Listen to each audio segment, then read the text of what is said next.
2025 में रिकॉर्ड तेजी के बाद 2026 वह वर्ष बन सकता है जब कीमती धातुओं के बाजार में ठहराव और सुधार करेक्शन फेज देखने को मिले, क्योंकि इतिहास गवाह है कि जब भी सोना और चांदी लगातार कई वर्षों तक ऊंचाई पर पहुंचते हैं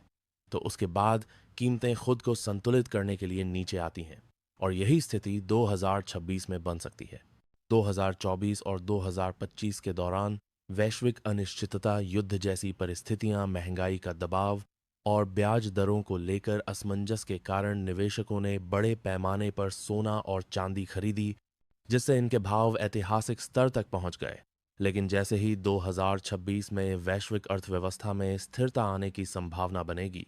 अमेरिका, यूरोप और एशियाई देशों में आर्थिक सुधार के संकेत मिलेंगे और शेयर बाजारों में भरोसा बढ़ेगा, वैसे ही निवेशकों का रुझान सुरक्षित निवेश यानी सोना और चांदी से हटकर जोखिम वाले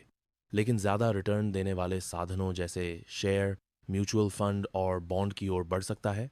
जिसका सीधा असर सोने और चांदी की मांग पर पड़ेगा, और मांग घटते ही इनके भाव में गिरावट देखने को मिल सकती है। 2026 में गिरावट का एक बड़ा कारण ब्याज दरों की नीति भी बन सकती है, क्योंकि यदि अमेरिकी फेडरल रिजर्व और अन्य केंद्रीय बैंक ब्याज दरों को लंबे समय तक ऊंचे स्तर पर बनाए रखते हैं या कटौती करने में देरी करते हैं, तो सोना और चांदी जैसे ऐसे निवेश जिन पर कोई ब्याज नहीं मिलता, निवेशकों के लिए कम आकर्षक हो जाएंगे और लोग अपना पैसा ब्याज देने वाले साधनों में लगाना पसंद करेंगे, जिससे सोने और चांदी की कीमतों पर दबाव बनेगा।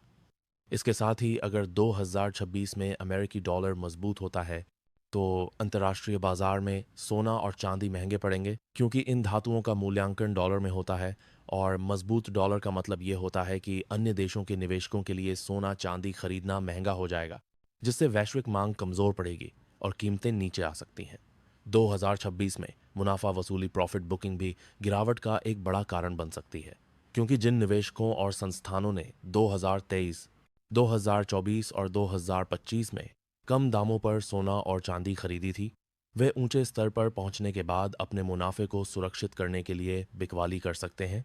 और जब बड़े पैमाने पर बिकवाली होती है तो बाजार में सप्लाई बढ़ जाती है और भाव गिरने लगते हैं। चांदी के संदर्भ में देखें तो उस पर गिरावट का असर ज्यादा देखने को मिल सकता है, क्योंकि चांदी सिर्फ एक निवेश धातु नहीं बल्कि एक औद्योगिक धातु भी है। और यदि 2026 में वैश्विक उद्योगों, खासकर इलेक्ट्रॉनिक्स, सोलर पैनल, इलेक्ट्रिक वाहन और निर्माण क्षेत्र में मांग उम्मीद से कमजोर रहती है या आर्थिक मंदी का हल्का असर भी दिखता है, तो चांदी की औद्योगिक मांग घट सकती है, जिससे इसकी कीमतों में